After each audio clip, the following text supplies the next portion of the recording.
കർത്താവിൻ്റെ നാമത്തിൽ ഈ സന്ധ്യയിൽ വന്ദനം. എല്ലാവരെയും ദൈവം അനുഗ്രഹിക്കട്ടെ. ഇനി മറ്റ് മുഖവരകളൊന്നും പറഞ്ഞ് സമയം കളയുന്നില്ല.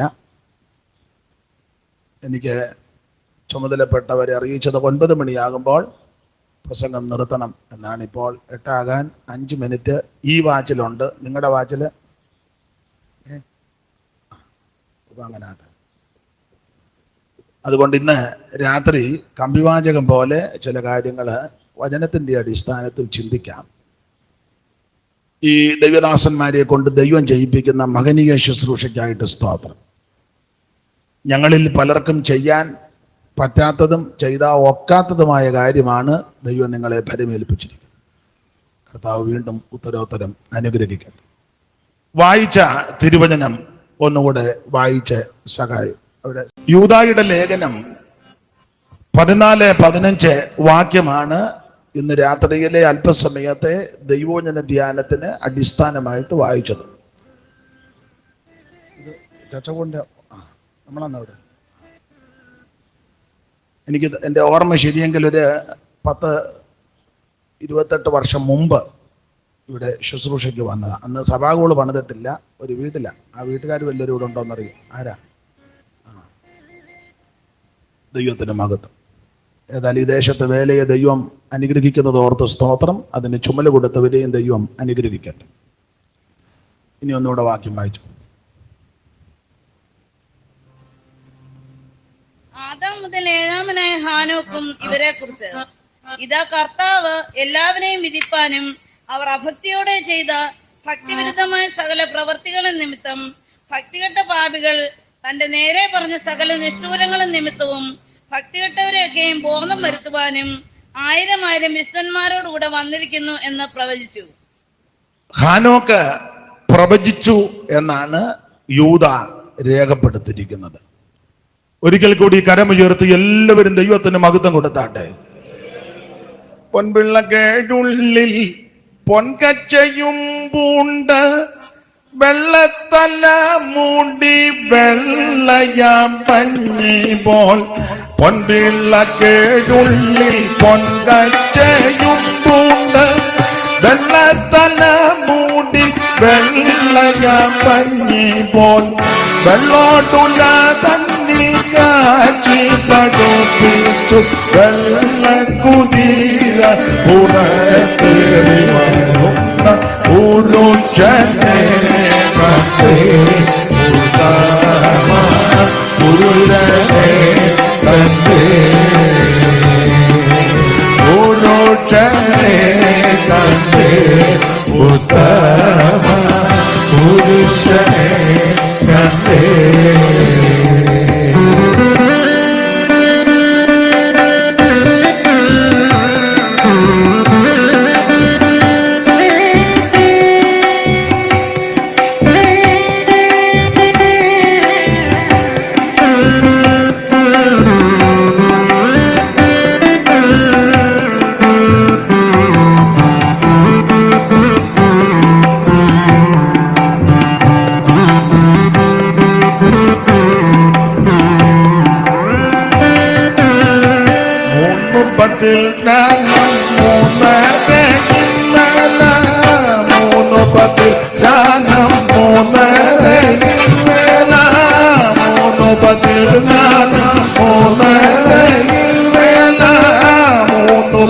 സ്നാനം 3:30 വേല ഇങ്ങനെ മുതല് സഞ്ചരിച്ചു നാഥൻ.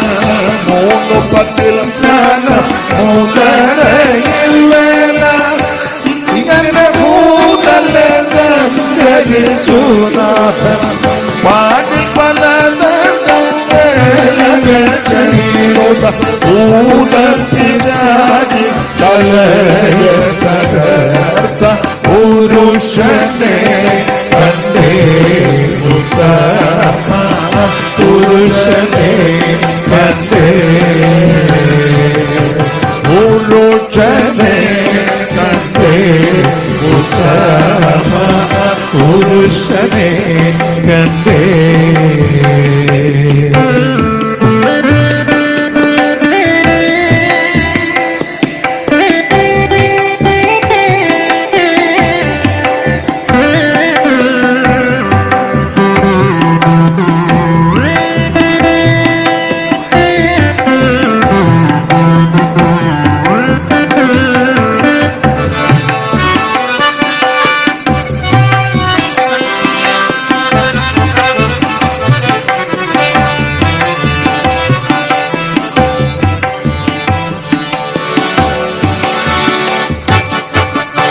ആദിമനുജനമാതാവിൽ കൂടല്ലോ ആദിമനുജനമാതാവിൽ കൂടല്ലോ ആദിമനുജനമാതാവിൽ കൂടല്ലോ ആദിമനുജനമാതാവിൽ കൂടല്ലോ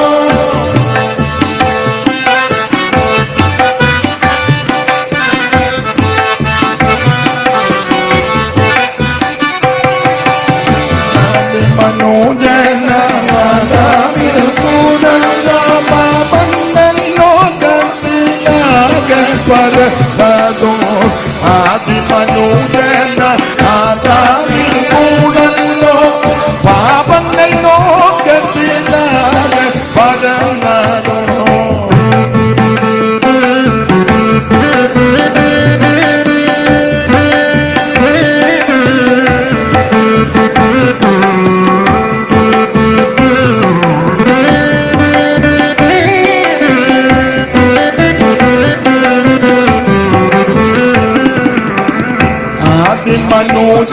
മനോജനമാതാവിൽ കൂടല്ലോ പാപങ്ങൾ ലോകത്തിലാകെ പരതോ ആദിമനോജനമാതാവിൽ കൂടല്ലോ പാപങ്ങൾ ലോകത്തിൽ ആകെ പരതോ ഏവർക്കും പാപപരിഹാരത്തിനായി സ്വർഗ്ഗമദീനകൾ വീട്ടിൽ വന്ന പുരുഷനെ തന്റെ ഉത്തമ പുരുഷനെ തന്റെ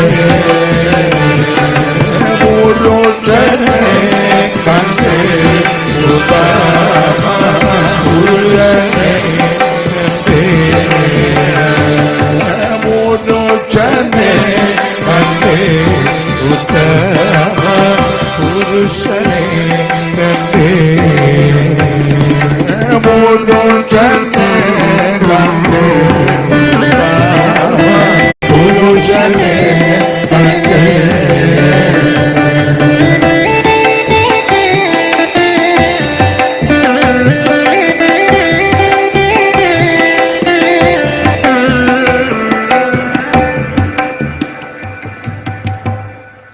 ഒരിക്കൽ കൂടി കരമുയർത്തി ദൈവത്തിന് മഹത്വം കൊടുക്കാം. യൂദായുടെ ലേഖനം 14-15 വാക്യമാണ്. ഈ വാക്യം ദൈവകുഞ്ഞുങ്ങൾക്ക് എല്ലാം വളരെ തിട്ടമുള്ള വാക്യങ്ങളാണ്. ആദാം മുതൽ ഏഴാമനായ ഹനോക്കും ഇവരെ കുറിച്ച് ഇതാ കർത്താവ് എല്ലാവരെയും വിധിപ്പാനും അവർ അപക്വതയോടെ ചെയ്ത ഭക്തിവിരുദ്ധമായ സകല പ്രവൃത്തികളും നിമിത്തവും ഭക്തികെട്ട പാപികൾ തന്റെ നേരെ പറഞ്ഞ സകല നിഷ്ഠൂരങ്ങളും നിമിത്തവും ഭക്തികെട്ടവരെയൊക്കെയും ബോധം വരുത്തുവാൻ 1000 വിശുദ്ധന്മാരോടുകൂടെ വന്നിരിക്കുന്നു എന്ന് പ്രവചിച്ചു. യൂദ രേഖപ്പെടുത്തിയിരിക്കുന്നത് ഹാനോക്ക് പ്രവചിച്ചെന്ന്. നമുക്കറിയാം, വേദപുസ്തകത്തിലെ പുതിയ നിയമത്തിലെ 21 ലേഖനങ്ങളിൽ വളരെ ഈടുറ്റ ഒരു ലേഖനമാണ് യൂദയുടെ ലേഖനം. വളരെ ആഴമേറിയ സത്യങ്ങൾ ഈ ലേഖനത്തിൽ കൂടി നമുക്ക് വെളിപ്പെടുത്തി തന്നിരിക്കുക. നിങ്ങൾക്കറിയാം, എന്നാൽ അറിവില്ലാത്ത ആരെങ്കിലും ഉണ്ടെങ്കിൽ അവരുടെ അറിവിന് തൂങ്ങിച്ചത്ത യൂദയല്ല ഈ ലേഖനം എഴുതിയിരിക്കുന്നത്. പണ്ടൊരമ്മ പറഞ്ഞു പോലും, തൂങ്ങിച്ചത്താൽ എന്നാ ഒരു ലേഖനം തന്നേച്ച് പോയി. ആ യൂദ അല്ല. ഈ യൂദ യേശു ക്രിസ്തുവിന്റെ അർത്ഥ സഹോദരനാകുന്ന യൂദ. അങ്ങനെ ആയിരിക്കും കുറച്ചുകൂടെ നന്ന്. യേശുക്രിസ്തുവിന്റെ സഹോദരൻ എന്ന് പറയുന്നതിലും കുറച്ചുകൂടെ ക്ലിപ്തമായിട്ടുള്ളത് യേശുക്രിസ്തുവിന്റെ അർത്ഥ സഹോദരൻ എന്ന് പറഞ്ഞാൽ ഈ യൂദയുടെയും ക്രിസ്തുവേശുവിന്റെയും അമ്മ ഒന്നാണ്, ജനനം 2 വിധത്തിലാണ്. സ്തോത്രം. നിങ്ങൾ ഈ വേദപുസ്തകം പഠിച്ചാൽ ദൈവദാസന്മാർക്കൊക്കെ ഭാഗം പരിശോകവും മറ്റേ ടീം പ്രവർത്തനം നടന്നു നല്ലതുപോലെ ആ ഭാഗമൊക്കെ അറിയാം. യേശുക്രിസ്തുവിനെ പറ്റി നിങ്ങൾ വായിക്കുന്നിടത്തെല്ലാം ഒന്ന് രണ്ട് ഭാഗത്ത് മത്തായി സുവിശേഷത്തിൽ ജനിച്ചു എന്ന് എഴുതിയിട്ടുണ്ട്, വേറെ ഒന്ന് രണ്ട് ഭാഗത്ത്. എന്നാൽ മിക്ക സ്ഥലങ്ങളിലും യേശുക്രിസ്തു ജനിച്ചെന്നല്ല, യേശുക്രിസ്തു വന്നു എന്നാ. യേശുക്രിസ്തു വന്നു. ക്രിസ്തുവേശു ലോകത്തിലേക്ക് വന്നു. അപ്പൊ ഈ വന്നു എന്നുള്ള പ്രയോഗം വരുമ്പം സൂക്ഷ്മമായി പഠിച്ചാൽ നേരത്തെ ഉള്ളയാളാ. P.A. മാത്യു പാസ്റ്റർ ഉദ്ഘാടനം ചെയ്യാൻ വന്നു എന്ന് പറഞ്ഞാൽ ഇപ്പം ജനിച്ച ആളല്ല, ഈ ഉദ്ഘാടനത്തിന് വേണ്ടി ജനിച്ചു വന്നതല്ല. ഞാൻ എൻ്റെ പേരങ്ങ് പറയുന്നുള്ളൂ. അനീഷ് കാവാലം ഇന്ന് രാത്രി വന്നു, ഞാൻ ഇപ്പം ജനിച്ച അല്ല, നേരത്തെ ഉള്ളയാളാ. അപ്പൊ യേശുക്രിസ്തു വന്നു എന്ന് പറഞ്ഞാൽ ഈ അടുത്ത കാലത്ത് ജനിച്ചയാളല്ല, അവിടുന്ന് നിത്യനായ ദൈവമാണ്. വിശ്വാസമില്ലെന്ന് തോന്നുന്നു.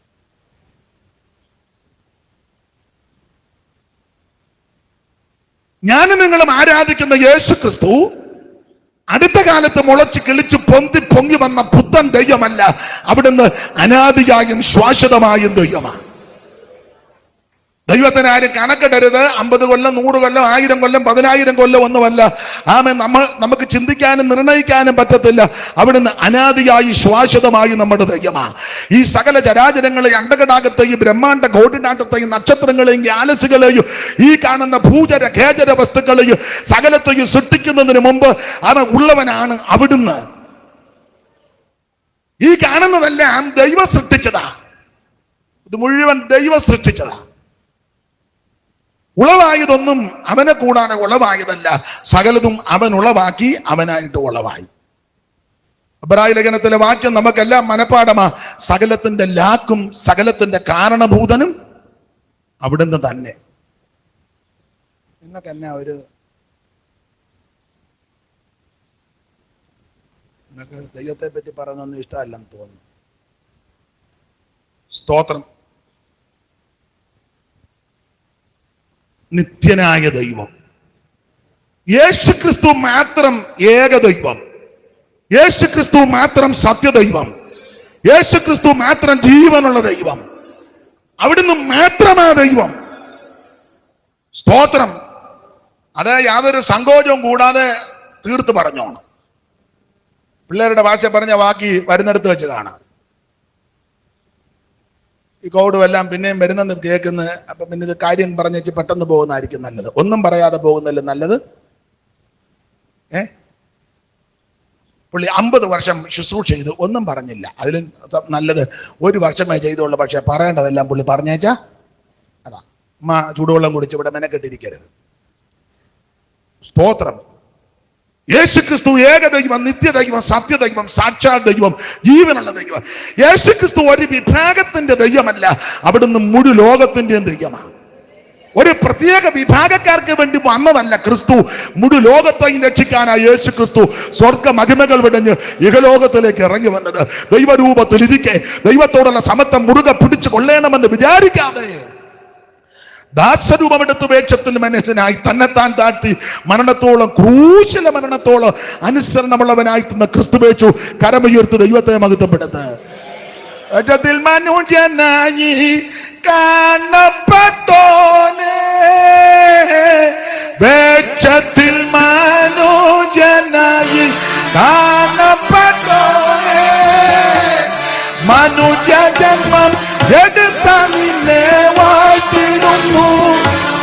അവൻ മനുഷ്യ ജന്മം എടുത്ത നിന്നെ വാഴ്ത്തിടുന്നു. ഞാൻ വാഴ്ത്തിടുന്നു, വാഴ്ത്തിടുന്നു, വാഴ്ത്തിടുന്നു, വാഴ്ത്തിടുന്നു, വാഴ്ത്തിടുന്നു. ഞാൻ എന്റെ രക്ഷകനെ നന്ദിയോടെ വാഴ്ത്തിടുന്നു. ഞാൻ എന്റെ രക്ഷകനെ നന്ദിയോടെ വാഴ്ത്തിടുന്നു. ഞാൻ മാട്ടിൻ തൊഴുത്തിൽ പിറന്ന മാന്യസുധനെ, മാട്ടിൻ തൊഴുത്തിൽ പിറന്ന മാന്യസുധനെ, ഹീനവേഷം എടുത്ത നിന്നെ വാഴ്ത്തിടുന്നു.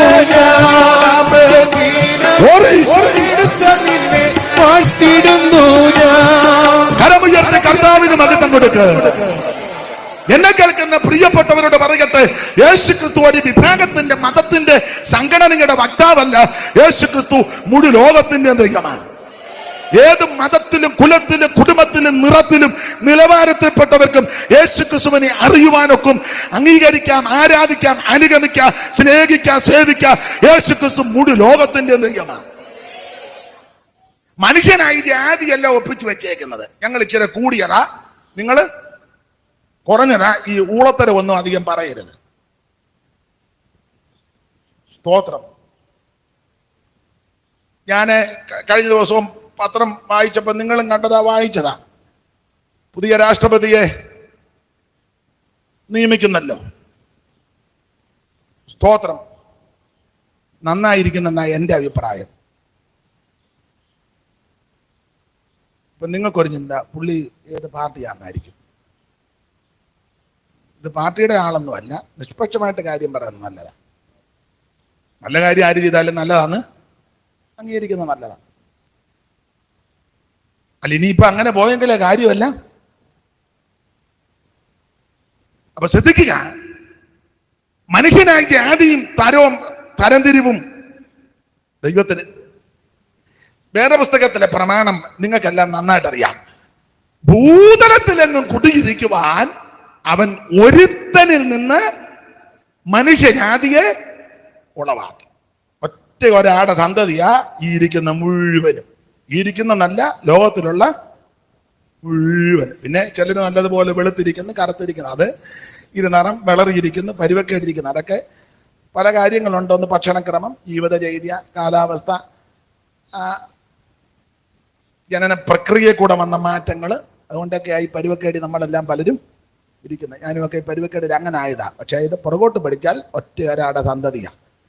നിങ്ങൾക്ക് വിശ്വാസമില്ലെന്ന് എനിക്കറിയാം. പിന്നെ ഞാൻ ഈ വേദപുസ്തകം വിശ്വസിക്കുന്ന ആളാണ്. നിങ്ങൾക്കിത് എടുത്തുകൊണ്ട് നടക്കുന്നതല്ലാതെ ഇതിനകത്ത് പല കാര്യമൊന്നും വിശ്വാസമില്ല. അല്ലെ ഞാൻ ഈ വാക്യം പറഞ്ഞപ്പോൾ നിങ്ങൾ ഒന്നിച്ചു അല്ലേലിയാ പറയേണ്ട. ഇനിയും പറയേണ്ട, വേണ്ട. കല്യാണത്തിന് പറയുമ്പോൾ ഇപ്പോൾ മൗനമായിരിക്കുന്നത് പോലെ 9 മണി വരെ മൗനമായിട്ടിരുന്നാൽ മതി. അപ്പൊ യേശു ക്രിസ്തു മുഴു ലോകത്തിന്റെ ദൈവമാണ്. ആർക്കും യേശുവിനെ ആരാധിക്കാം, സ്നേഹിക്കാം, അനുഗമിക്കാം. ക്രിസ്തു യേശു മുഴു ലോകത്തിന്റെ ദൈവമാണ്. ഇന്ന് രാത്രി എന്നെ കേൾക്കുന്ന പ്രിയപ്പെട്ടവരോട് പറയട്ടെ, നീ ഇന്ന് രാത്രി കർത്താവിന്റെ സന്നിധി സമർപ്പിക്ക്. നിനക്കും നിന്റെ കുടുംബത്തിനും രക്ഷയാ. നിനക്കും നിന്റെ കുടുംബത്തിനും രക്ഷയാ. ആമേൻ. ക്രിസ്തു നമ്മുടെ സമാധാനമില്ലാതെ, സ്വസ്ഥതയില്ലാതെ, മദ്യത്തിനും മയക്കുമരുന്നിനും ലഹരി പദാർത്ഥങ്ങൾക്കും അടിമപ്പെട്ട് ജീവിതം ഒടുക്കുവാൻ ആശ വെച്ച് ആരെയും ഇരിക്കുന്നെങ്കിൽ ആത്മഹത്യ പരിഹാരമല്ല. പരിഹാരം യേശു ക്രിസ്തുവിലുണ്ട്. ഇന്ന് രാത്രി ക്രിസ്തുവേശുവിനായി നീ സമർപ്പിക്ക്. ദൈവം നിന്നെ നിന്റെ കുടുംബത്തെ അനുഗ്രഹിക്കും. ക്രിസ്തുനാഥന്റെ പാദങ്ങൾ പിന്തുടരും നാമെന്തു ഭാഗ്യമുള്ളോ പ്രിയരേ, നാമെന്തു ഭാഗ്യമുള്ളോ. നാഥന്റെ കാറ്റുവരുന്നോറും പിന്തുടരാൻ മാതൃകയായിന്റെ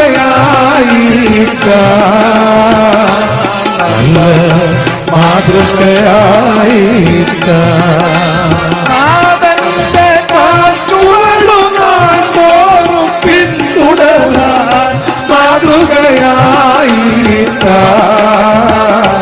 നല്ല മാതൃകയായിട്ട ക്രിസ്തേശുനാഥന്റെ പാദങ്ങൾ പിന്തുടരും നാമെന്തു ഭാഗ്യമുള്ളോ പ്രിയരേ, നാമെന്തു ഭാഗ്യമുള്ളോ. ശ്രദ്ധിക്കുക, യേശു ക്രിസ്തുവിനെ ആരംഗീകരിക്കും, സ്നേഹിക്കും, സേവിക്കും, അവർക്ക് സമാധാനം കൈവരും. അതെ, സമയത്തെ ഭയപ്പെടുന്നത് കൊണ്ട് അധികം വിവരിക്കുന്നില്ല, ഓടിച്ചോടിച്ചങ്ങ് പോവുകയാണ്. അപ്പൊ ശ്രദ്ധിക്കുക, ആ യേശു ക്രിസ്തുവിന്റെ അർത്ഥ സഹോദരനാകുന്ന യൂദ എന്ന് പറഞ്ഞാൽ നമ്മുടെ കർത്താവാകുന്ന യേശു ക്രിസ്തുവിനെ പ്രസവിച്ച് അനന്തരം മറിയം എന്ന് പറയുന്ന മാന്യ മാതാവിന് പിന്നെയും സന്തതി ഉണ്ടായി. അതുകൊണ്ട് ആ വചനം പഠിക്കുന്നവരും വചനം വിശ്വസിക്കുന്നവരും വചനത്തിൽ അടിസ്ഥാനപ്പെട്ടവർ മറിയം എന്ന് പറയുന്ന മാന്യ മാതാവിനെ നിത്യകന്യകയായിട്ട് അംഗീകരിക്കുന്നില്ല. കാരണം നിത്യകന്യകയല്ല. ചില ആൾക്കാർ പറയാറുണ്ട് പെന്തിക്കോസുകാർ മറിയത്തെ ആക്ഷേപിക്കും, അപമാനിക്കും. അത് വിവരക്കേട്ട ആരെങ്കിലും പറയുന്നതാ. ആരും വിവരമുള്ള ആരും ആ അമ്മയെ ആക്ഷേപിക്കില്ല. ഇതുപോലെ നല്ലൊരു അമ്മ ഉലകത്തിൽ ഉണ്ടായിട്ടുമില്ല, ഇനി ഉണ്ടാകുമെന്ന് എനിക്ക് വലിയ വിശ്വാസവും ഇല്ല. അമ്മ കളിച്ചൊക്കെ നടക്കുന്നുണ്ട് പലരും. സ്തോത്രം. ഇതുപോലൊരു അമ്മ ഇല്ല. ഇതുപോലെ നല്ലൊരു സ്ത്രീ, യോഗ്യയായ, മാന്യായ, അന്തസ്സുള്ള, മികവുറ്റ, കൃപയുള്ള, പ്രാർത്ഥിക്കുന്ന, ആമേ, ഭക്തിയുള്ള, ഭയമുള്ള, ദൈവകൃപയുള്ള, വിശുദ്ധിയുള്ള, വേർപാടുള്ള ഒരു അമ്മ. അതുകൊണ്ട് ആ മാതാവിനെ ബഹുമാനിക്കുന്നുണ്ട്, ആരാധിക്കരുത്. ആരാധനയ്ക്ക് യോഗ്യൻ യേശുക്രിസ്തുവാണ്. സ്തോത്രം. ഇതൊക്കെ നിങ്ങളെ പഠിപ്പിക്കേണ്ട കാര്യമില്ല. പിന്നെ ദൂരത്തിരുന്ന ആരെങ്കിലും ഓൺലൈനിലോ അല്ലെങ്കിൽ അറിയില്ലാത്ത ആരെങ്കിലും ഉണ്ടെങ്കിൽ അവരുടെ അറിവിനൊന്നും ഓർപ്പിക്കുന്നതേ ഉള്ളൂ. അതുകൊണ്ടല്ലയോ ആട്ടടയന്മാരും വിദ്വാൻമാരും എല്ലാം ചെന്നപ്പം അമ്മയും മോനും കൂടെ കിടക്കുക. ആ പൊന്നെ മൂര് കുന്തിരിക്കും അതങ്ങോട്ട് കൊണ്ടുവന്നിട്ട് അമ്മയുടെ മോൻ്റെ അടുക്ക കൊണ്ടുവച്ചേച്ച് തള്ളയും കൊച്ചിനെയും കൂടെ ആരാധിച്ചെന്നല്ല, അവനെ നമസ്കരിച്ചെന്ന. തള്ള അടുത്ത് കിടപ്പുണ്ട്, അതൊക്കെ അവിടെ കിടന്നോളും. ആരാധനയ്ക്ക് യോഗൻ അവിടുന്ന്. ഞാൻ ഈ പഴയ പാട്ട് പാടിയാ പ്രസംഗിക്കുന്നത്. ചിലർക്കറിയാം പാട്ടിന് വലിയ ട്യൂണും ഒന്നുമില്ല, സ്വരമൊന്നും അത്ര നല്ലതല്ലെന്ന് നിങ്ങൾക്കും അറിയാം, എനിക്കും നന്നായിട്ട് അറിയാം. എന്നാലും സന്ദർഭം വരുന്നത് കൊണ്ട് ഞാൻ പാടുകല്ലെങ്കിൽ പറഞ്ഞു വിടുക. അതുകൊണ്ട് ഇടയ്ക്കിടയ്ക്ക് ഈ രണ്ട് ശീല. അതുകൊണ്ട് ഹാർമോണിയമൊക്കെ വായിക്കാൻ അദ്ദേഹമൊക്കെ കൂടെ ഉള്ളത്. അത് എൻ്റെ പാട്ടിൻ്റെ മെച്ചം കൊണ്ടില്ല, അഥവാ ഒരു അപാകത വന്നാൽ പുള്ളി അത് മാനേജ് ചെയ്തോളൂ. അതിനാണ്, അല്ല നമ്മുടെ ശ്രുതി ഒന്നും ഒത്തിട്ടല്ല. സ്തോത്രം. അതുകൊണ്ട് പഴയ പാട്ട് ഇഷ്ടമാണ്. അതുകൊണ്ട് കർത്താവിനെ തിരുപ്പറവയുടെ സമയത്ത് അവിടുത്തെ കാണാൻ വന്ന വിദ്വാൻമാര് കൊണ്ട് അർപ്പിച്ചതിനെ പറ്റി സാറ് കൊടുത്തിരിക്കുന്ന ആ പാട്ടിന്റെ വരി നിങ്ങൾക്കെല്ലാം മനപാഠമാണ്.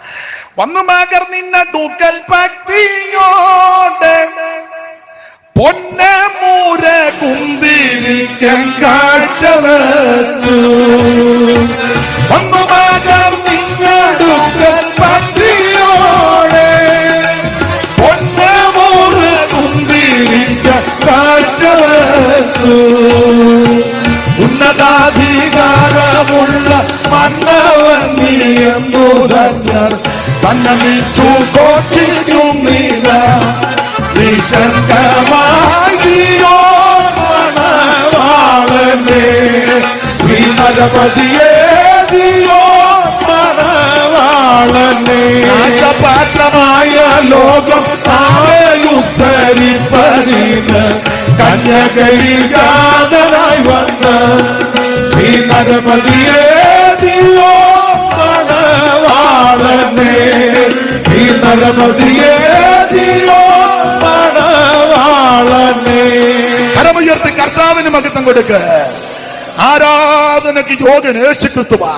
ആരെ ആരാധിക്കണം? യേശുവിനെ ആരാധിക്കണം. ആരെ ആരാധിക്കരുത്? വേറെ ആരെ ആരാധിക്കരുത്?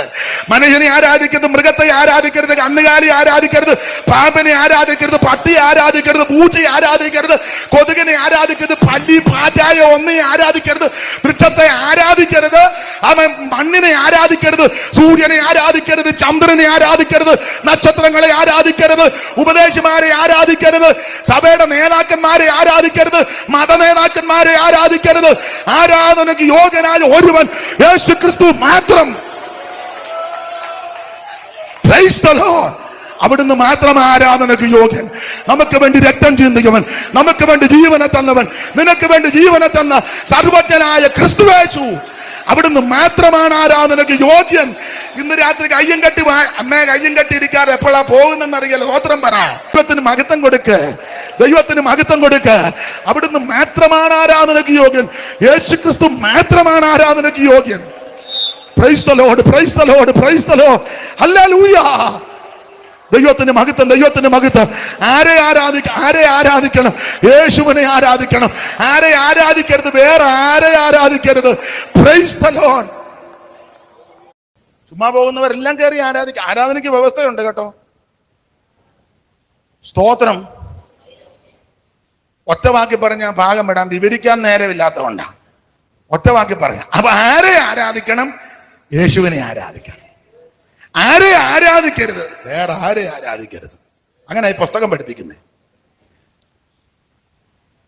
ഇനി ആരാണ് ആരാധിക്കേണ്ടത്? അതിന് ഉദാഹരണമായിട്ട് വചനത്തിൽ നിന്നൊരു തെളിവ്. മക്കള് 430 വർഷം അടിമകളായി മിസ്രൈമിലുണ്ട്. അതിലേതാണ്ട് 215 വർഷം പീഡ. ഒടുവിൽ മോശ മുഖാന്തരം ദൈവം ഇവരെ മിസ്രൈമിൽ നിന്ന് പുറപ്പെടുവിച്ചു. വിവരിക്കുന്നില്ല, നിങ്ങൾക്കറിയാം. ഇവര് കുഞ്ഞാട് നേരത്ത് ചോരത്തല ആചരിച്ചു. ഒറ്റ വാക്ക് പറഞ്ഞ രക്ഷാനിർണയം പ്രാപിച്ചു. പൗലോസ് പറഞ്ഞല്ലോ, നമ്മുടെ പെസഹ കുഞ്ഞാടും അറുക്കപ്പെട്ടിരിക്കുന്നു ക്രിസ്തു തന്നെ. കുഞ്ഞാട് നേരത്ത് ചോരത്തല ആചരിച്ചവര് ചെങ്കടല് കടന്നു. അത് സ്നാനം. അപ്പൊ രക്ഷിക്കപ്പെട്ടു, സ്നാനപ്പെട്ടു. ചിലക്ക് ഇപ്പോഴും ഡൗട്ടായി എങ്ങനെ സ്നാനപ്പെടണം. വെള്ളത്തിൽ മുങ്ങിയ സ്നാനം അല്ല, എന്നെ അവിടെ ഇട്ട് ഇങ്ങനെ മെഴുക്കി അടിക്കുന്ന ഒന്നും അല്ല സ്നാനം. വെള്ളത്തിൽ മുങ്ങണം. സ്നാനപ്പെടേണ്ട പുള്ളി, സ്നാനപ്പെടുത്തേണ്ട പുള്ളി വെള്ളത്തിൽ. ഡൗട്ട് അടിക്കാതിരിക്കാൻ യേശു കാണിച്ചു തന്നേച്ചാ പോയത്. പിന്നെ നിനക്ക് സംശയമാണ്. യേശു അന്ന് നടന്നാ വന്ന്, അല്ലാതെ എടുത്തോണ്ടല്ല. ഉറങ്ങരുത്, സ്നാനപ്പെടുത്താം, ബാബോ. നടന്നാ വന്ന്, നടന്നു വന്ന് വെള്ളത്തിൽ ഇറങ്ങി മാതൃക കാണിച്ചു വെച്ചാ പോയി. അതെ, അങ്ങനെ സ്നാനപ്പെട്ട് മറുകര കയറി. ഈ അക്കരെ കയറി കഴിഞ്ഞപ്പോൾ ഇസ്രായേൽ മക്കൾ പാട്ട് പാടി ദൈവത്തെ മഹത്വപ്പെടുത്തി ആരാധിച്ചു. പുറപ്പാട് 14 പിന്നാലെ പാഞ്ഞു വന്ന വൈരിയെ ദൈവം നീക്കി ഇവര് സ്നാനപ്പെട്ട് മറുകര കയറി. പുറപ്പാട് 15-ാം അധ്യായത്തിന്റെ 1 മുതൽ 15-ാം അധ്യായത്തിന്റെ 19 വരെ മോശയും ഇസ്രായേൽ മക്കൾ പുരുഷന്മാരെല്ലാം കൂടെ ചേർന്ന് പാടി. 20-ാമത്തെ വാക്യത്തിൽ അഹരോന്റെ സഹോദരി മിരിയാം എന്ന പ്രവാചക കയ്യിൽ തപ്പെടുത്തു. 20-21 സഹോദരിമാര് പാടി ദൈവത്തെ മഹത്വപ്പെടുത്തി. പിന്നെ 22 ഇവര് ശൂർ മരുഭൂമിയിൽ വന്നതായിട്ടാണ് നമ്മൾ പുറപ്പാട് 15-22 വായിക്കുന്നത്. അപ്പോൾ 15-ാം അധ്യായത്തിൽ ആരാധനയാണ്. അപ്പൊ ശ്രദ്ധിച്ചേ, ആരെ ആരാധിക്കണം? ദൈവത്തെ ആരാധിക്കണം. ആരെ ആരാധിക്കരുത്? വേറെ ആരെ ആരാധിക്കരുത്. ആരാണ് ആരാധിക്കേണ്ടത്? ഒറ്റ വാക്യം പറഞ്ഞാൽ, മിസ്രൈമിൽ 430 വർഷം കിടന്നിട്ട് ആരാധിച്ചെന്ന് വാക്യമില്ല. കഴിച്ചെന്നും കുഴച്ചെന്നും വാക്യമുണ്ട്. മണ്ണ് കുഴച്ച്, അപ്പൊ കുഴച്ചെന്നുമുണ്ട് വാക്യം, കഴിച്ചെന്നുമുണ്ട്. ആരാധിച്ചെന്ന് വാക്യമില്ല. പിന്നെ ആരാധിച്ചപ്പോഴാ ചെങ്കടല് കിടന്ന് അക്കരെ കയറിയപ്പോഴാ. അങ്ങനെയെങ്കിൽ ആരാധിക്കണമെന്ന് ചോദിച്ചാൽ രക്ഷിക്കപ്പെട്ട് സ്നാനപ്പെട്ടവൻ വേണം ദൈവത്തെ ആരാധിക്കാൻ. ആ ആരാധനയിൽ ദൈവപ്രസാദം ഉളവാകും. Praise the lord. ഇത് പെന്തിക്കോസ്തുകാര് കണ്ടുപിടിച്ച സൂത്രവാക്യമൊന്നുമല്ല, ഈ പുസ്തകത്തിൽ എഴുതി വെച്ചിരിക്കുന്നതാ. ഞാനാണ് അമ്പലത്തിൽ നിന്ന് വരുമ്പോഴാണ് രക്ഷിക്കപ്പെടുന്നത്. അതിനുശേഷമായി പുസ്തകം വായിക്കാൻ തുടങ്ങിയത്. അല്ലാതെ പെന്തിക്കോസ്തുകാരൊന്നും പഠിപ്പിച്ചതല്ല. അങ്ങനെ ധരിക്കരുത്. പെന്തിക്കോസ്തുകാരെല്ലാം കൂടെ പഠിപ്പിച്ച് പുള്ളിനെ ഇറക്കി കളത്തിലേക്ക് വിട്ടേക്കുന്ന അങ്ങനെ ചിന്തിക്കുകയേ ചെയ്യരുത്. ഞാൻ ഒരു ക്രൈസ്തവ പാരമ്പര്യം പോലും എനിക്കില്ല. സ്തോത്രം. സാക്ഷ്യമൊന്നും പറയുന്നില്ല, നേരമില്ലാത്തത് കൊണ്ടാണ്. അമ്പലത്തിലെ ദീപാരാധന കഴിഞ്ഞ് പ്രസാദവും വാങ്ങി വീട്ടിലേക്ക് വരുമ്പോൾ ഒരു പെന്തിക്കോസ്തുകാരുടെ മുറ്റത്തൊരു യോഗം, സുഖമില്ലാത്ത സമയമാണ്. അങ്ങോട്ട് ചെന്ന് പ്രാർത്ഥിക്കാൻ അപേക്ഷിച്ചു. അവിടെയുള്ള ദൈവമക്കളും ദൈവദാസന്മാരും പ്രാർത്ഥിച്ചു. അന്ന് രാത്രി യേശു സൗഖ്യമാക്കി. അതിനുശേഷമായിട്ടാണ് ഈ ബൈബിള് കയ്യിലെടുത്ത് വായിക്കുന്നത്. അപ്പൊ ഇത് വായിച്ചപ്പോൾ മനസ്സിലായി ഇതാ ശരിയായ സ്നാനമാണ്. അതായി പറയുന്നത്, അല്ലാതെ ആരുടെ മക്കാലത്ത് പിടിച്ച് പറയുകയല്ല. സ്തോത്രം. ദൈവത്തെ ആരാധിക്കണം. അതെ, മുമ്പോട്ട് പോകാം. അപ്പൊ യേശുക്രിസ്തുവിന്റെ അർത്ഥ സഹോദരനാകുന്ന യൂദയാണ് ഈ ലേഖനം എഴുതിയിരിക്കുന്നത്. അതെ, നിങ്ങൾക്കറിയാം, ഈ യൂദായുടെ ലേഖനത്തിന് പ്രത്യേകത പലതുണ്ട്. 1-2 കാര്യം പറഞ്ഞ ഭാഗം വിടാം. ഇത് വെളിപ്പാട് പുസ്തകത്തിന്റെ പുറകിലാണ് ഈ ലേഖനം കൊടുത്തിരിക്കുന്നത്. അത് ക്രമീകരിച്ചു വന്നപ്പോൾ വെളിപ്പാട് പുസ്തകത്തിന്റെ തൊട്ട് പുറകിലാണ് ഈ ലേഖനം കൊടുത്തിരിക്കുന്നത്. അതിന് ഒരു കാരണം, ഈ നിത്യത എന്ന പദം പറഞ്ഞ് പര്യവസാനിപ്പിച്ചിരിക്കുന്ന ലേഖനമാണ് യൂദയുടെ ലേഖനം. നിത്യത. മറ്റ് 20 ലേഖനത്തിലും നിത്യത എന്ന പദം പ്രത്യക്ഷമായിട്ടും പരോക്ഷമായിട്ടും പലയിടങ്ങളിൽ പരാമർശിക്കുന്നുണ്ടെങ്കിലും നിത്യത എന്ന പദം പറഞ്ഞു നിർത്തിയിരിക്കുന്ന ലേഖനം യൂദയുടെ ലേഖനമാണ്. സഹോദരി വായിച്ചാട്ടെ, 24-25 വാക്യം, യൂദയുടെ ലേഖനം. മൈക്ക് കൂടെ. വീഴാതെ നിങ്ങളെ സൂക്ഷിച്ച് ആ. തന്റെ മഹിമാസന്നിധിയിൽ കളങ്കമില്ലാത്തവരായി ആ. ആനന്ദത്തോടെ നിർത്തുവാൻ ശക്തിയുള്ളവന് നമ്മുടെ കർത്താവായ യേശുക്രിസ്തു മുഖാന്തരം നമ്മുടെ രക്ഷിതാവായ ഏക ദൈവത്തിന് തന്നെ സർവകാലത്തിനു മുമ്പും ഇപ്പോഴും ആ പദം കണ്ടോ, സർവകാലത്തിനും മുമ്പും. ഇപ്പോഴും അടുത്ത പദം സദാകാലത്തോളം. സദാകാലത്തോളം. രണ്ട് പദമാണ് കൊടുത്തിരിക്കുന്നത്, സർവകാലത്തിനും മുമ്പും സദാകാലത്തോളം. വേദപണ്ഡിതാക്കൾ ഈ വാക്യം, ഈ പദം അർത്ഥമാക്കി തരുന്നത്, ഇതിന്റെ ശരിയായ അർത്ഥം പഠിച്ചാൽ നിത്യത എന്ന പദമാണ് ഇതിന് കൊടുത്തിരിക്കുന്നത്. സർവകാലത്തിനു മുമ്പും സദാകാലത്തോളം. അപ്പൊ ശ്രദ്ധിക്കുക, നിത്യത എന്ന പദം പറഞ്ഞ് നിർത്തിയിരിക്കുന്ന ലേഖനമാണ് യൂദയുടെ ലേഖനം.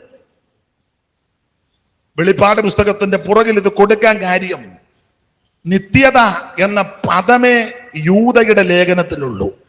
ആ നിത്യത എന്താണെന്ന് അല്പമെങ്കിലും വിസ്തരിച്ചിരിക്കുന്ന പുസ്തകം വെളിപ്പാട് പുസ്തകമാണ്. 21, 22 അധ്യായം നല്ല നിലയിൽ ധ്യാനിച്ച് പഠിച്ചാൽ ആ നിത്യതയെപ്പറ്റി പൂർണ്ണമായ കാര്യങ്ങളൊന്നും എഴുതിയിട്ടില്ലെങ്കിലും കുറച്ചെങ്കിലും വിസ്തരിച്ചിരിക്കുന്ന പുസ്തകം വെളിപ്പാട് പുസ്തകമാണ്. അപ്പോൾ നിത്യത എന്ന പദം പറഞ്ഞേച്ച് എൻ്റെ ഭാഷയെ പറഞ്ഞ നിത്യതയിലോട്ട് കയറാൻ പോകുന്നത് വെളിപ്പാട് പുസ്തകത്തിലാണ്. സ്തോത്രം. ഇപ്പോൾ ആരും നിത്യതയിൽ പ്രവേശിക്കുന്നില്ല. പിന്നെ പാപ്പച്ചനും വേവിച്ചനും തങ്കമ്മ കൊച്ചമ്മ എല്ലാം മരിക്കുമ്പോൾ നമ്മൾ പിന്നെ നോട്ടീസ് അല്ലല്ലോ അതിന് പറയുന്നത് തന്നെ. പോസ്റ്റും ഫ്ലക്സും ഒക്കെ അടിക്കും പറയുന്നത് പാപ്പച്ചൻ നിത്യത. സ്വഭാവം വെച്ച് നോക്കിയാൽ പോകാൻ ഒരു ചാൻസും ഇല്ല. പിന്നെ പാപ്പച്ചൻ്റെ വീട്ടുകാർക്ക് ഇച്ചിരി കാശുള്ളത് കൊണ്ട്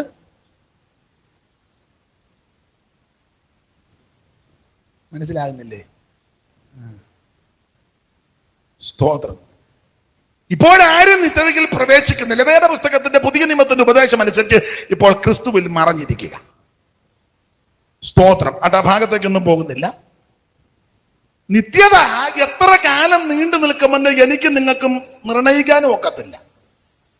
അതൊക്കെ ദൈവത്തിന്റെ പദ്ധതിപ്പെട്ട കാര്യമാണ്. എന്തായാലും കൊള്ളാം, നാം നിത്യതയിൽ പ്രവേശിക്കും. ഒരു പഴയ പാട്ടിന്റെ വരിയുണ്ട്, നിത്യകാലം മുഴുവൻ സത്യമണ്ണവ ഓ ക്രിസ്തുവേശുവോടു കൂടെ വന്നിടും ഉള്ളമുയരും ഉള്ളങ്കാൽ പൊങ്ങും ഉള്ളമുയരും ഉള്ളങ്കാൽ പൊങ്ങും തള്ളുമോ ഞാനീത്ര വലിയ പ്രത്യാശ തള്ളുമോ ഞാനീത്ര വലിയ പ്രത്യാശ. സന്ധ്യാനേരം വരുമോ പാതിരാത്രിയാകുമോ സന്ധ്യാനേരം വരുമോ പാതിരാത്രിയാകുമോ കോടി കൂറും നേരത്തോ പൂച്ചസിൽ വരുമോ കോടി കൂറും നേരത്തോ പൂച്ചസിൽ വരുമോ. അപ്പൊ ശ്രദ്ധിക്കുക, ദൈവമക്കൾ നിത്യതയിൽ പ്രവേശിക്കും. അത് ഓടിച്ചു പോകാം. അപ്പൊ നിത്യത എന്ന പദം പറഞ്ഞു നിർത്തിയിരിക്കുന്ന ലേഖനം യൂദയുടെ ലേഖനം. വെളിപ്പാട് പുസ്തകത്തിന്റെ പുറകിൽ ഇത് കൊടുക്കാൻ കാര്യം, നിത്യത എന്ന പദമേ പറഞ്ഞിട്ടുള്ള നിത്യത എന്തുവാന്ന് വെളിപ്പാട് പുസ്തകത്തില്ല. അങ്ങോട്ട് കയറുക. ഇനി നിങ്ങൾക്ക് ആ ഭാഗം പഠിക്കുമ്പോൾ അറിയാം, യൂദയുടെ ലേഖനത്തിൽ ആകെ 25 വാക്യമേ ഉള്ളൂ. ഒത്തിരി വാക്യം, ഒറ്റ അധ്യായമായി 25 വാക്യം. 20 ഞാൻ എപ്പോഴും പറയും 25 വാക്യമേ ഉള്ളൂ എങ്കിലും സകല വിഷയവും ഈ ലേഖനത്തിലുണ്ട്. മുഴുവൻ കാര്യമുണ്ട്. മുഴുവൻ കാര്യമെന്ന് ഞാൻ ഉദ്ദേശിച്ചത് മനുഷ്യ സൃഷ്ടിക്ക് മുമ്പുള്ള വിഷയം മുതല യൂദ തുടങ്ങിയിരിക്കുന്നത്. ഒന്നുകൂടെ ശരിക്ക് പറഞ്ഞാൽ ദൂതലോകത്തെ വിഷയം മുതൽ അന്ത്യകാല വിഷയം വരെ ഈ ലേഖനത്തിൽ യൂദ കൊടുത്തിട്ടുണ്ട്. പെട്ടെന്ന് വായിക്കണം. 6-ാം വാക്യം, ദൂതലോകത്തെ വിഷയം. നമ്മുടെ കട്ടപ്പനക്കാരനാണോ അവിടെ കാരനവിടെ നിന്ന് വർത്താനം പറയുന്നത്? തങ്ങളുടെ വാഴ്ച കുന്തളംപാറയാണോ? അധികം വർത്താനം പറയരുതേ, ഇവിടെ ശ്രദ്ധിച്ചോണം. ഇവിടെ നിന്ന് പിടികിട്ടി. എനിക്ക് ഗുണമുള്ള കാര്യം ആ പറയുന്നറിയാം. എന്നാലും ഇങ്ങോട്ട് നോക്കി ഇത് 6-ാം വാക്യം. തങ്ങളുടെ വാഴ്ച കാത്തുകൊള്ളാതെ സ്വന്തം വാസസ്ഥലം വിട്ടുപോയ ദൂതന്മാരെ മഹാദിവസത്തിന്റെ തങ്ങളുടെ വാഴ്ച കാത്തുകൊള്ളാതെ സ്വന്തം വാസസ്ഥലം വിട്ടുപോയ ദൂതന്മാരെ മതി. അപ്പോൾ ദൂതലോകത്തെ വിഷയം മുതലാ യൂദ തുടങ്ങിയിരിക്കുന്നത്. ചെറിയ ലേഖനമല്ല, ദൂതലോകത്തെ വിഷയം എന്ന് പറഞ്ഞാൽ സ്ഥാനഭ്രംശം സംഭവിച്ച ദൂതലോകത്തെ വിഷയം യൂദ തുടങ്ങി. ഇത്ര ഈടുറ്റ ലേഖനമാണ്. മനുഷ്യ സൃഷ്ടിക്ക് മുമ്പാണല്ലോ ദൂതന്മാരുടെ വീഴ്ച. യെശയ്യാ 14 ഹെസ്കേൽ 28 ഇരമ്യാവ് 4 ഒക്കെ ചേർത്ത് പഠിച്ച 31 കൂടെ ചേർത്താൽ യൂദയുടെ ലേഖനവും പത്രോസിന്റെ ലേഖനവും ഒക്കെ ചേർത്ത് പഠിച്ചാൽ ആ സംഭവം ദൈവദാസന്മാർക്ക് ഇത് അറിയാവുന്നതുകൊണ്ട് ഞാൻ ആ ഭാഗത്തേക്ക് തൊടുന്നില്ല. തന്നെയല്ല, അവരിപ്പോ തന്നെ എന്നെ ഇങ്ങനെ നോക്കുന്നു, അവിടെയൊക്കെ കയറി കൈവെക്കാറായി വന്ന് ഞാൻ വെക്കുകയല്ല, കൈവെക്കുന്നതല്ലേ, ഞാൻ അങ്ങ് ഓടിപ്പോവുക. അപ്പോൾ ദൂതലോകത്തെ വിഷയം മുതൽ യൂദ ഈ ലേഖനത്തിൽ തുടങ്ങി. അപ്പോൾ ദൂതലോകത്തെ വിഷയം മുതൽ അന്ത്യകാല വിഷയം വരെ 18-ാം വാക്യം.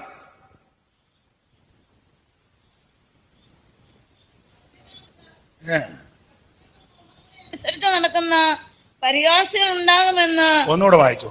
അന്ത്യകാലത്ത് മതി. അന്ത്യകാലത്ത്. അപ്പോൾ 6-ാം വാക്യത്തിൽ ദൂതകാലത്തെ കാര്യം, 18-ാം വാക്യത്തിൽ അന്ത്യകാല കാര്യം. അപ്പൊ ദൂതലോകത്തെ വിഷയം മുതൽ അന്ത്യകാല വിഷയം വരെ യൂദ ലേഖനത്തിൽ കൊടുത്തു. എനിക്ക് ഈ ഭാഗമെല്ലാം വേറെ വാക്യവും കൂടെ ചേർത്ത് കോർത്ത് ചില പാട്ടുണ്ട്, പഴയ പാട്ട്, അതുകൂടെ ഇണക്കിയാ വരേണ്ടത്. ഇന്നതിന് മുതിരുന്നില്ല, കാരണം സമയത്തെ ഭയപ്പെടുന്നത് കൊണ്ടാണ്. സ്തോത്രം.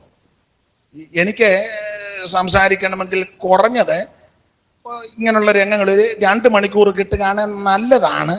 അത് പ്രസംഗത്തിന്റെ മെച്ചം കൊണ്ടോ ഡീപ്പായിട്ട് പോകുന്നുണ്ടില്ല, നമ്മൾ ഈ പാട്ടുകൂടെ പാടുന്നത് കൊണ്ടാണ്.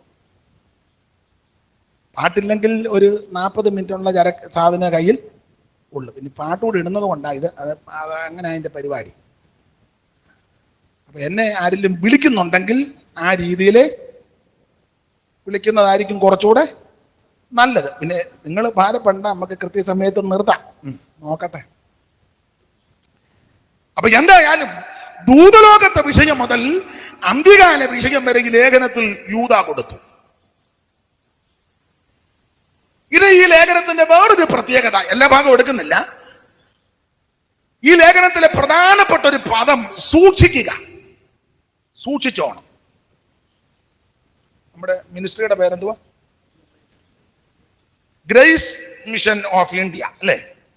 സൂക്ഷിച്ചോണം. ഇതിന്റെ പ്രസിഡന്റ് ആരാ? സൂക്ഷിച്ചോണം. സെക്രട്ടറി ആരാ? സൂക്ഷിച്ചോണം. കമ്മിറ്റിക്കാര് അങ്ങോട്ടും ഇങ്ങോട്ടും സൂക്ഷിച്ചോണം. അപ്പൊ ഈ ലേഖനത്തിലെ പ്രധാനപ്പെട്ട വിഷയം സൂക്ഷിക്കണം. പരസ്യമൊക്കെ നടത്തുമ്പോൾ സൂക്ഷിച്ചോണം. ചിലപ്പോൾ അടി വരാൻ സാധ്യത. കണ്ണുമടച്ചെന്ന് തന്നെ അങ്ങ് പറയരുത്, ഒന്ന് നോക്കിയോണം. സൂക്ഷിച്ചോണം, സൂക്ഷിച്ചോണം. മൈക്ക് കൈ കിട്ടിയ പോതക്കേട് വിളിച്ച് പറയരുത്, സൂക്ഷിച്ചോണം. പോതക്കേട് പറഞ്ഞവരുടെ മൈക്ക് 60 കൊടുത്താൽ നിങ്ങളെല്ലാം മണ്ടിക്ക് പൊക്കോണം. പുള്ളി അവിടെ നിന്ന് പറഞ്ഞേച്ച് കിട്ടുന്നത് മേടിച്ചോണ്ട് സൂക്ഷിച്ചോണം. എല്ലാവരും സൂക്ഷിച്ചോണം, സൂക്ഷിക്കണം. ഈ ലേഖനത്തിലെ പ്രധാനപ്പെട്ട വിഷയം സൂക്ഷിക്കണം. അത് സൂക്ഷിച്ചു നോക്കുക എന്ന് തോന്നുന്നു. 4 ഭാഗത്ത് എഴുതിയിട്ടുണ്ട് സൂക്ഷിക്കണം.